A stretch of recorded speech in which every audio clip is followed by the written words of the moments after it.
بسم الله الرحمن الرحيم. اللهم صل على سيدنا محمد وعلى آل سيدنا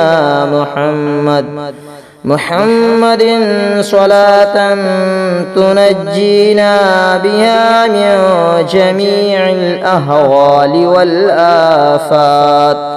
والآفات وتقضي لنا بها جميع الحاجات وتطهرنا بها من جميع السيئات وترفعنا بها عندك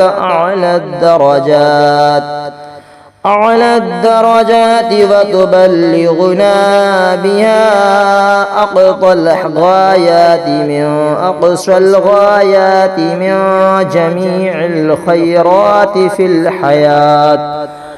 في الحياة وبعد الممات، إنك مجيب الدعوات ورافع الدرجات وقاضي الحاجات، ويا كافي المهمات ويا دافع البليات ويا حل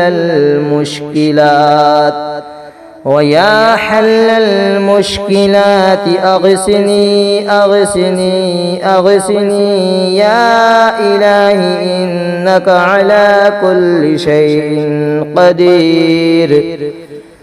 اللهم صل على سيدنا محمد النبي الأمي وآله وبارك وسلم عليه صلاة وسلاما عليك يا رسول الله صلى الله تعالى عليه وسلم.